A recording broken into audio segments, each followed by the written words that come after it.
케네스 헤이긴 치유학교 시청자 여러분 안녕하십니까? 오늘은 이제 188강입니다. 188강의 제목은 Faith School 4-3 확신, 영어로 confidence. 그리고 소제목은 하나님의 뜻을 모르면 믿음을 가질 수 없다. 하나님의 뜻을 모르면 믿음을 가질 수 없다. 이러한 제목입니다. 여러분, 페이스 스쿨 메시지가 참 귀중하죠. 여러분이 경청해서 들으시면은 여러분의 믿음에 놀라운 발전이 있을 줄 믿습니다. 이제 시작합니다. 여러분 안녕하세요. 믿음학교 나오신 것을 환영합니다.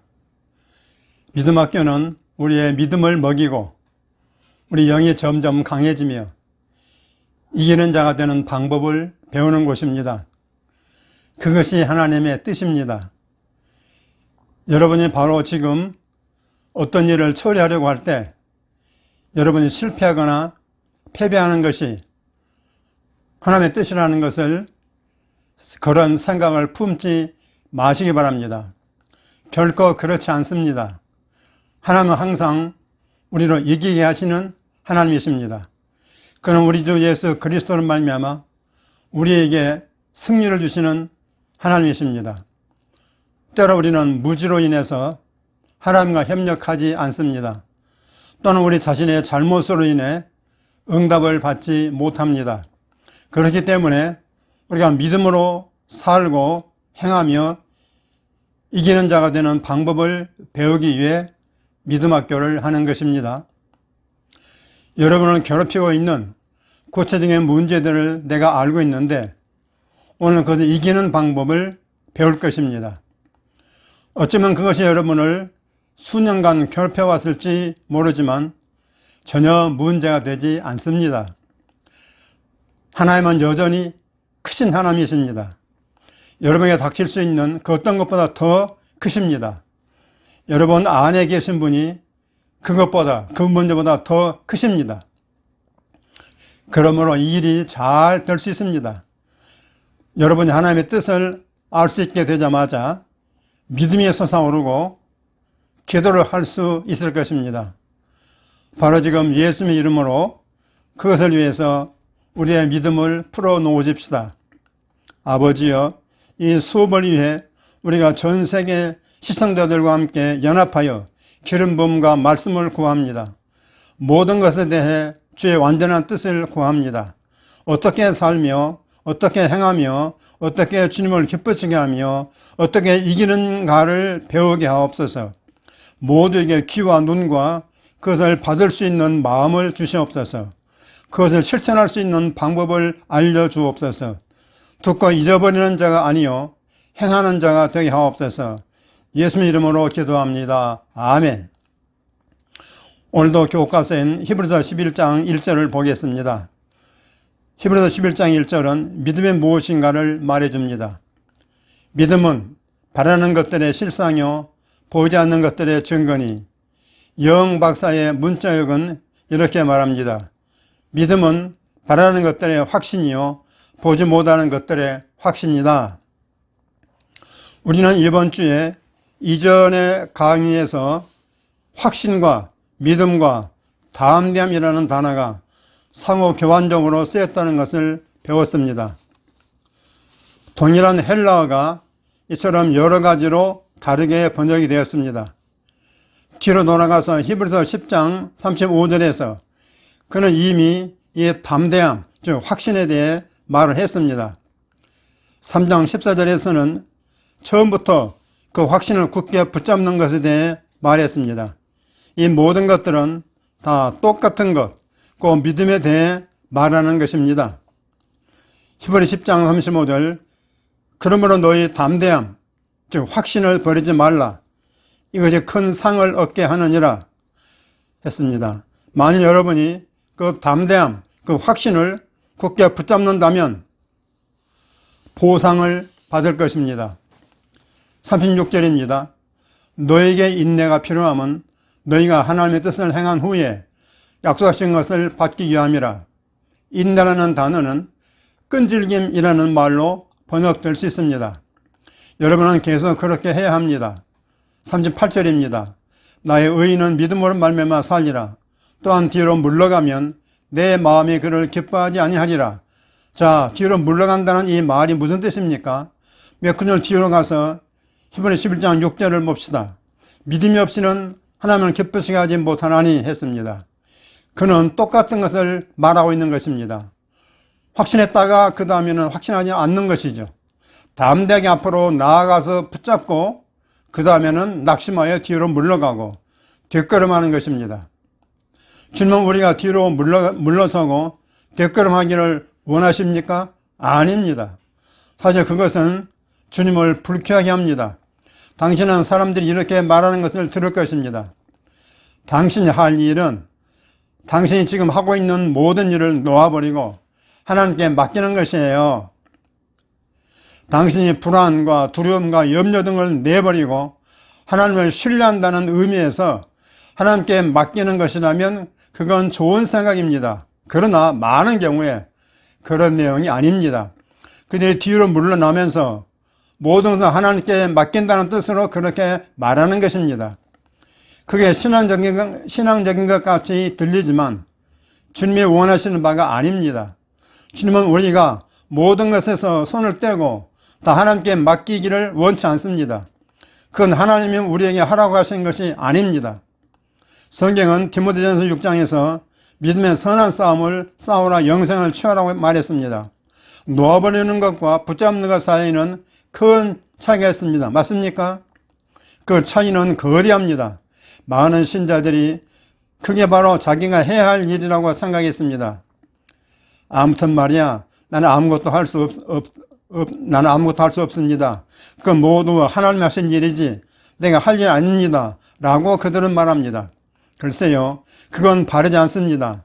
여러분이 성경을 읽어본다면 하나님께서 우리에게 역할과 책임을 주셨다는 걸 알게 될 겁니다. 우리는 우리 역할을 해야 합니다. 물론 우리가 할 수 없고 오직 하나님만 하실 수 있는 역할이 있습니다. 그러나 그때도 우리가 우리 역할을 하지 않으면 그 부분에서 하나님을 제한하게 됩니다. 우리의 역할은 믿음입니다. 그의 말씀을 듣고 그의 뜻을 아는 데서 오는 확신입니다. 그가 말씀하셨습니다. 너의 담대함을 확신을 버리지 말라. 이것이 큰 상을 얻게 하느니라 말했습니다. 포기하거나 던져버리지 마십시오. 우리가 어제 수업에서 공부했죠.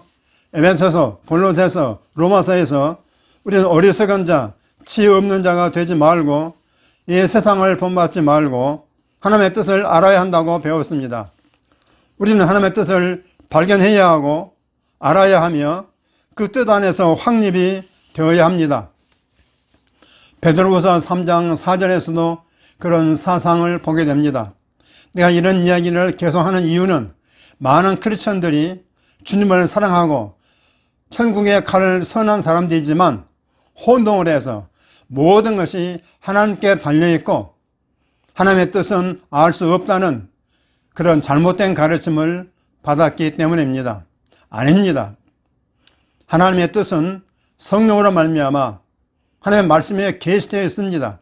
하나님은 우리가 말씀 안에서 확립이 되어 의심하고 추측하기를 멈추고 확신을 가질 때까지 성경을 탐구하여 그의 뜻을 찾기를 기대하십니다. 그 확신이란 믿음을 뜻하는 또 다른 단어입니다. 베드로후서 3장 4절에 말하기를 주께서 강림하신 다는 약속이 어디 있느냐? 조상들이 찬 후로부터 만물이 처음 창조될 때와 같이 그냥 있다 라면서 조롱하는 자들이 말세 있을 것이라고 했습니다. 오늘날에도 그와 똑같은 말을 하는 사람들이 틀림없이 있습니다. 보라고 여러 해가 지나갔고 수세기가 지나갔어도 주님은 오시지 않았잖아요. 아닙니다. 주님은 반드시 다시 오십니다. 중요한 것은 주께는 천년이 하루 같다고 이 대목에서 알려주십니다. 우리는 100년이 긴 시간이라 생각하지만 주님께는 단지 2시간밖에 되지 않습니다. 그러나 주의 말씀은 사실이며 그의 관점에서 볼 때 여러분도 똑같이 그걸 보게 됩니다. 주께서 강림하신다는 약속이 어디 있느냐라고 그들은 말합니다. 그러나 5절 보십시오. 이는 그들이 일부러 잊으려 함이로다 했습니다. 이것은 주목할 만한 가치가 있는 문구입니다. 일부러 잊으려 한다는 말은 그들이 깨달음을 얻을 수 있었지만 잊으려고 한다는 것입니다. 그들은 그 문제에 대해서 어둠 가운데 있기로 선택을 한 것입니다. 그는 계속해서 말합니다. 이는 하늘이 옛적부터 있는 것과 땅이 물에서 나와 물로 성립된 것도 하나님의 말씀으로 된 것을 그들이 일부러 잊으려 함이로다. 이런 말미암아 그때 세상은 물이 넘침으로 멸망하였으되 했습니다. 이건 노아 시대 대홍수에 대해 말하는 것입니다. 내려가서 9절입니다. 주 약속은 어떤 이들이 더디다고 생각하는 것 같이 더딘 것이 아니라 오직 주께서는 너희를 대하여 오래 참으사 아무도 멸망하지 아니하고 다 회개하기에 이르기를 원하셨느니라 했습니다. 여러분, 그 마지막 문구를 나와 함께 큰 소리로 따라하십시오. 아무도 멸망하지 아니하기를 원하셨느니라. 우리는 하나님의 말씀을 계시된 하나님의 뜻으로 받아들여야 합니다. 만약 아무도 멸망하지 않기를 그가 원하신다고 말씀하셨다면 일부의 사람들은 멸망하는 것이 그의 뜻이 될 수 있다는 생각을 품어야겠습니까? 아니죠. 우리는 아무도 멸망하지 않는 것이 주의 뜻이라고 말하는 성경 말씀을 받아들여야 합니다. 멸망하다라는 단어는 모든 종류의 영역에 해당되는 말입니다. 그는 구체적으로 말하지 않고 아무도 멸망하지 않기를 바란다고만 말했습니다. 그러므로 그것이 영원히 멸망하는 것이든 정서적으로 멸망하는 것이든 신체적으로 멸망하는 것이든 전쟁과 관련해 멸망하는 것이든 재정적으로 멸망하는 것이든 그 모든 것은 하나님의 뜻이 아닙니다. 그러므로 여러분은 이렇게 말할 수 없습니다. 아마도 어떤 사람들에게는 그게 하나님의 뜻일지 몰라. 아닙니다. 우리가 그 성경 말씀을 받아들인다면 어떤 사람에게도 하나님의 뜻이 아닙니다. 한 번 더 따라하세요. 아무도 멸망하지 않는 것이 하나님의 뜻입니다. 아무도 멸망하지 않는 것이 하나님의 뜻입니다. 아멘. 주님은 디모데전서 2장 1절로 3절에서 모든 계층의 지도자들을 위해 기도하라고 가르치셨습니다. 그러므로 내가 첫째로 권하노니 모든 사람을 위하여 간구와 기도와 도구와 감사를 하되 임금들과 높은 지위에 있는 모든 사람을 위하여 하라. 이는 우리가 모든 경건과 단정함으로 고요하고 평안한 생활을 하려 함이라. 이것이 우리 구주 하나님 앞에 선하고 받으실 만한 것이니 라고 했습니다. 여러분, 전쟁과 폭동과 소요가 있는 게 하나님의 뜻입니까? 아니면 조용하고 평화로운 삶을 사는 게 하나님의 뜻입니까? 보세요. 때로 사람들은 당신은 이런 말을 하려고 할 것입니다. 전쟁은 하나님께서 정하신 것이며 하나님께서 정하신 것이야. 모든 항의, 모든 격변, 여기저기서 살해당한 사람들 아닙니다. 아니라고요. 사람들이 멸망당하고 살해당하는 것을 볼 때 그것은 원수 마귀가 역사하고 있다는 것을 아셔야 합니다. 그는 도둑질하고 죽이고 멸망시키려고 오는 도둑놈입니다. 만일 하나님의 완전한 뜻이 이루어진다면 평화와 번영을 볼 것이며 축복과 승리를 볼 것이며 기쁨과 평안을 볼 것입니다. 주는 우리에게 주기도문이라고 하는 기도를 하라고 가르치셨습니다. 주님은 뜻이 하늘에서 이루어진 것 같이 땅에서 이루어지다라고 기도하라고 하셨습니다. 우리는 지금 하나님의 뜻에 대해 얘기하고 있는데 이제는 주의 뜻이 이 땅에서 이루어지기를 기도합니다. 이게 매우 많은 계시가 있습니다. 만약 이 땅에서 일어나는 모든 것이 다 하나님의 뜻이라면 또 만일 하나님의 뜻이 이미 선악간에 이 모든 것들을 통해 이루어지고 있다면 왜 우리가 하나님의 뜻이 이루어지도록 기도할 필요가 있을까요? 하나님은 별개의 두 가지의 뜻을 갖고 있지 않습니다. 즉 하늘을 위한 뜻, 즉 위대하고 선하며 놀라운 것과 땅을 위한 뜻, 즉 악한 것을 가지고 있지 않습니다. 고린도후서 4장 4절에서 사탄은 이 세상 신이라고 말합니다. 다른 구절에서는 온 세상이 저주와 어둠의 권세 아래 있다고 알려줍니다. 감사하게도 주를 믿는 자들은 어둠의 권세에서 해방되어 하나님의 사랑의 아들의 나라로 옮겨졌습니다. 할렐루야. 그러나 당신이 옮기지 않았다면 당신 여전히 어둠의 권세 아래 남아 있습니다. 어떤 사람들은 여기 이 땅에서 일어나는 모든 일은 다 하나님의 신비한 뜻이라고 말합니다. 홍수, 지진, 토네이도, 허리케인 등 모든 자연재해 및 그것으로 인한 모든 손해를 가리켜 하나님의 뜻이라고 말합니다. 여러분 교회에서 그렇게 가르친 적이 있지 않습니까? 이 말은 대단히 중요한 말입니다. 홍수, 지진, 토네이도, 허리케인 등 모든 자연재해 및 그것으로 인한 모든 손해를 가리켜 하나님의 뜻이라고 말한단 말이에요. 심지어는 보험회사에서도 그것들을 가리켜 하나님의 행위라고 부릅니다. 사람들 머리를 흔들며 이렇게 말합니다. 왜 그런 차 사고나 버스 충돌해서 사람들이 죽는지, 또 총기 사고로 사람들이 죽는지 나는 모르겠어. 왜 하나님이 그렇게 하시는지 모르겠다. 이렇게 말하단 말이에요, 여러분. 그렇지 않습니다. 생각해 보세요. 하나님의 뜻이 하늘에서 이루어진 것 같이 이 땅에서 이루어지기를 기도합니다. 그러면 하늘에는 많은 범죄가 있습니까? 가난한 사람들이 하늘나라에 많을까요? 하나도 없어요. 하늘에서 많은 사람들이 다른 사람들에게 잔악 행위를 하여 그들의 삶을 파괴하고 있을까요? 없습니다. 허리케인이나 토네이도나 지진이 얼마나 많을까요? 하늘나라에 없습니다. 하늘에는 없어요. 그 이유를 아세요? 하늘에서는 하나님이 완전히 통제하시고 그의 뜻이 하늘에서는 완전히 이루어지고 있기 때문입니다. 그래서 하나님은 그의 뜻이 이 땅에서는 이루어지기를 원하시는 것입니다. 하늘에 있는 것과 똑같은 뜻이 이루어지기를 말이죠. 그래서 우리가 늘 주기도문 하는 게 아니겠습니까? 그걸 하면서 이걸 아시고 하셔야 되겠습니다. 만일 하나님의 뜻을 알 수 없다면 여러분은 믿음으로 살 수 없습니다. 확신을 가질 수 없습니다.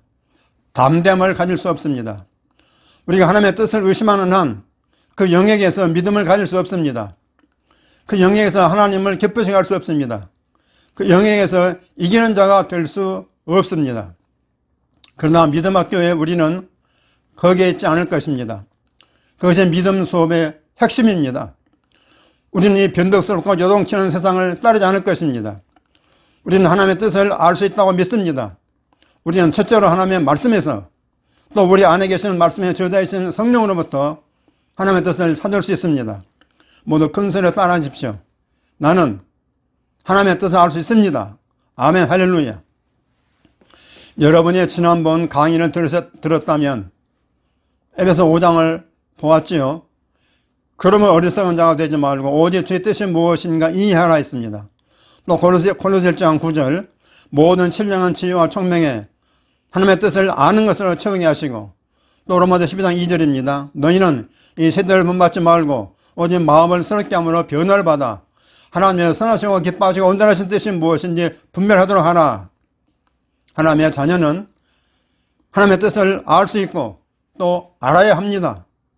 일단 그것을 알게 되면 그게 바로 믿음의 기초인 것입니다. 그것이 의심하지 않고 기도하여 받을 수 있는 확신을 우리에게 주는 것입니다. 디모데전서 2장 3절입니다. 이것이 우리 구주 하나님 앞에 선하고 받으실 만한 것이니 하나님은 모든 사람이 구원을 받으며 진리를 아는 데 이르기를 원하셨느니라. 아멘. 하나님의 뜻이 무엇입니까? 모든 사람이 구원받기 위한 진리를 아는 데 이르는 것이 하나님의 뜻입니다. 베드로서에서 읽었듯이 아무도 멸망하지 않고 모든 사람이 회개하는 게 하나님의 뜻입니다. 그런 일이 일어났습니까? 아닙니다. 그러나 그게 하나님의 뜻을 바꾸지 않습니다. 어떤 게 하나님의 뜻이라고 해서 그것이 자동적으로 모든 사람에게 일어난다는 뜻은 아닙니다. 이거 중요합니다. 어떤 게 하나님의 뜻이라고 해서 그것이 자동적으로 모든 사람에게 일어난다는 뜻은 결코 아닙니다. 왜냐하면 하나님께서 우리에게 자유의지를 주셨기 때문입니다. 뭘 줬다고요? 자유의지를 주셨다 그 말씀이에요. 우리는 협력을 할 수도 있고 안 할 수도 있습니다. 모든 기도마다 만약 그게 주의 뜻이라면 이라는 말로 기도하기를 매우 좋아하는 사람도 있습니다. 그들은 이렇게 말합니다. 그저 예수님께서 기도하려는 것뿐입니다. 예수님처럼 기도하려는 것뿐입니다. 예수님이 만일 제 뜻이라면 이라고 기도하셨잖아요. 라고 그들은 말하는데 그건 부분적으로만 맞을 뿐입니다. 잘 들으세요. 예수님이 십자가를 지시기 전에 동산에서 이렇게 기도하셨습니다. 아버지여, 만일 아버지의 뜻이거든 이 잔을 내게서 옮기시옵소서. 그러나 내 원대로 마옵시고 아버지의 원대로 되기를 원하나이다. 누가복음 22장 42절입니다. 일부 사람들은 이걸 가져다가 모든 종류의 기도에 적용을 합니다. 만일 예수님이 내 뜻대로 마옵시고 아버지의 뜻대로 되게 하옵소서라고 기도하셨다면 왜 우리가 그와 같은 기도를 하면 안 된다는 말인가? 라고 그들은 말하면서 기도마다 만약 주님의 뜻이라면 이렇게 말한단 말이에요. 성경은 말이죠. 여러 다른 종류의 기도에 대해 말하고 있습니다. 주님의 그런 기도를 가르쳐 뭐라 하는지 아세요? 헌신의 기도, 복종의 기도, 봉헌의 기도라고 부를 수 있습니다. 우리는 하나님의 뜻에 대해 모든 것을 다 알지는 못합니다. 우리는 우리와 관련된 모든 것, 하나님의 우리를 위해 계획하신 모든 상생 것들을 다 알지는 못합니다. 성경이 이렇게 말합니다. 그래서 예수 안에서 경건하게 살고자 하는 자는 박해를 받으라 했습니다. 이 구절은 병들어 고생하거나 파산하거나 패배하거나 고통스러운 일에 대해 말하는 게 아닙니다. 복음 때문에 박해를 받는 것을 뜻합니다. 우리는 할 마음과 복종을 나타내기 위해 아버지여 내 뜻대로 마시고 제 뜻대로 이루어지게 하소서라고 기도해야 할 때가 있습니다. 그러나 내가 여러분에게 주목하기 바라는 것은 예수님이 언제나 그런 식으로 기도하지는 않았다는 점입니다. 여러분 요한복음 11장 40일 이하에서 예수님의 친구인 나사로가 죽어 장사되었을 때 어떻게 기도하셨습니까? 아버지여, 만약 아버지의 뜻이거든 나사로가 나오게 없어서. 그러나 아버지의 뜻이 아니거든 아버지의 뜻이 이루어지게 하옵소서라고 기도하셨습니까? 아닙니다. 그런 종류의 기도는 전혀 잘못된 것입니다. 그는 41절에서 이렇게 말합니다. 아버지여, 내 말을 들으신 것을 감사하나이다.